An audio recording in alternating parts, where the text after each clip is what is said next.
Other state স্টুডেন্টদের জন্য state certificate দেওয়া হবে, এরকম একটা নোটিফিকেশন এসেছে।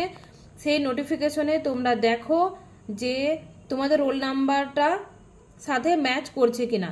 ওখানে পরিষ্কার লেখা থাকবে যে এত রোল নাম্বার থেকে এত রোল নাম্বার পর্যন্ত পার্টনার এই স্কুলে সার্টিফিকেট পাওয়া যাবে। যেমন পার্টনার অনেকগুলো স্কুল পাবে, টাউনেরই স্কুল, ওই স্কুলের মধ্যে কোনো একটা স্কুলে তোমার সার্টিফিকেটটা তুমি পাবে। তো ওখানে তোমাকে দেখতে হবে কি যে কত রোল নাম্বার থেকে কত রোল নাম্বার পর্যন্ত কোন স্কুলে পাওয়া যাচ্ছে, সেখানে তুমি তোমার রোল নাম্বারটার সাথে ম্যাচ করবে। যেরকম ভাবে আমরা স্কুলে এক্সাম দিয়েছি বা এক্সামের হলেতে এক্সাম দিয়েছি যে এত রোল নাম্বার থেকে এত রোল নাম্বার পর্যন্ত এই রুমে তুমি বসবে, ঠিক সেইভাবেই তোমার ওখানে পরিষ্কার লেখা থাকবে যে এত রোল নাম্বার থেকে এত রোল নাম্বার তোমার এই স্কুলে বা এই সাবজেক্টগুলো ভাগ থাকবে, হিউম্যানিটিস বা সোশ্যাল সায়েন্স, ওই স্কুলে পাওয়া যাবে।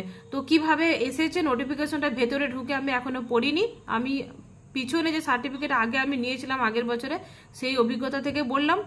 আর আমি খবর যেটুকু পেয়েছি আগে যেভাবে দিয়েছে ঠিক এইভাবেই এবারেও দিচ্ছে। এরপরেও যদি তোমাদের কোনো কোশ্চেন থাকে এখানে তুমি কমেন্টে লিখে রাখো, আমি ক্লাস কমপ্লিট করে উত্তর দিয়ে দেব। আর আমাকে কল করার দরকার নেই, আমি এখন লাইভ ক্লাস করছি, ক্লাস বন্ধ করে আমি ভিডিওটা করে দিলাম। আমি তোমাদের সবার ফোন রিসিভ এই মুহূর্তে করতে পারছি না, 10টার পরে ফ্রি হব, তখন আমি অবশ্যই তোমাদের কমেন্ট পড়ে বা কোশ্চেন দেখে আমি উত্তর দিয়ে দেবো।